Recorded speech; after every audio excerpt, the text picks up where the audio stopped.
আলো আমার আলোকে কেন্দ্র করে দুটো ঘটনা আমার মনে গভীরভাবে দাগ কেটে আছে। ছবিটা যখন শুরু করি তখন বাংলাদেশের মুক্তিযুদ্ধ চলছে।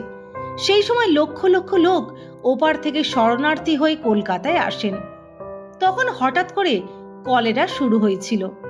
আমি তখন মামা বাড়িতে থাকতাম। সকালে বেরোতাম, কখন বাড়ি ফিরবো ঠিক নেই। মামিমা বলতেন দুর্গা বলে বেরোবে আর কালী বলে ঢুকবে।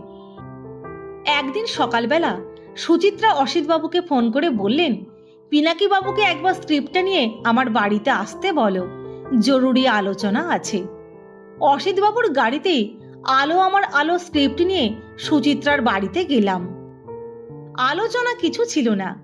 মিসেস সেন ডাক্তারকে বসিয়ে রেখেছিলেন আমার জন্যে। আমি যেতেই ডাক্তারকে বললেন ওকে এক্ষুনি কলেরার ইঞ্জেকশন দিয়ে দিন।